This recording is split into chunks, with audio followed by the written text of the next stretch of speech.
Hello viewers, welcome. Paschimbanga রাজ্য সরকারি কর্মচারীদের বকেয়া ডিএ নিয়ে এই মুহূর্তে খুবই গুরুত্বপূর্ণ একটি আপডেট উঠে এসেছে। আপনি যদি পশ্চিমবঙ্গের একজন রাজ্য সরকারি কেন্দ্রীয় সরকারি কর্মচারী হয়ে থাকেন, ভিডিওটি আপনার জন্য হতে চলেছে খুবই গুরুত্বপূর্ণ। ভিডিওটি কোথাও এক সেকেন্ডও স্কিপ না করে প্রথম থেকে শেষ পর্যন্ত দেখার অনুরোধ রইল। চ্যানেলে প্রথমবার হয়ে থাকলে অবশ্যই চ্যানেলটিকে সাবস্ক্রাইব করে নোটিফিকেশন বেলটি অন করে রাখবেন এরকম লেটেস্ট ডিএ সংক্রান্ত খবর সবার আগে পাওয়ার জন্য।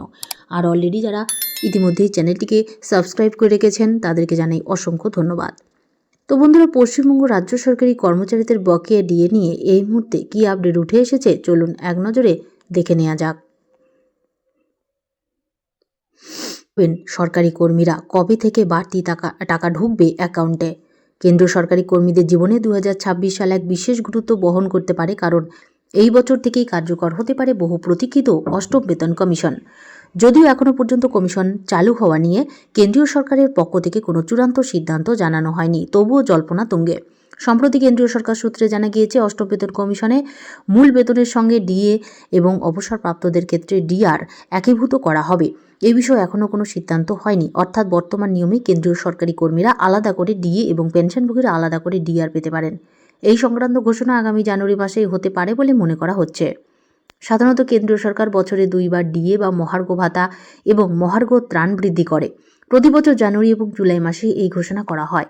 সেই নিয়ম মেনেই নতুন বছরের শুরুতে সরকারি কর্মীদের জন্য ডিএ বৃদ্ধির ঘোষণা আসতে পারে বলে আশা করা হচ্ছে। ফলে নতুন বছরের প্রথম মাসের দিকেই সরকারি কর্মীদের নজর রয়েছে কেন্দ্রীয় সরকারের দিকে। একাধিক রিপোর্টে দাবি করা হয়েছে, 2026 সালের জানুয়ারি মাসে কেন্দ্রীয় সরকারি কর্মীদের ডিএ কমপক্ষে 2% বাড়তে পারে।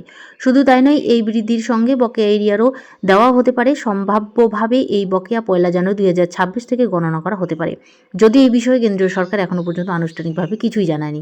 অন্যদিকে অষ্টম বেতন কমিশন কার্যকর হলেও বেতন বৃদ্ধির সুফল পেতে কর্মীদের কিছুটা সময় অপেক্ষা করতে হতে পারে, কারণ কমিশন ঘোষণার পর তার সুপারিশ কার্যকর করতে নির্দিষ্ট প্রক্রিয়া অনুসরণ করা হয়।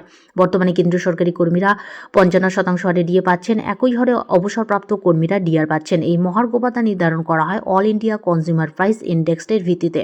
বিশেষজ্ঞদের মতে বর্তমান সূচক অনুযায়ী জানুয়ারিতে ডিএ বৃদ্ধির হার ন্যূনতম 2% হতে পারে।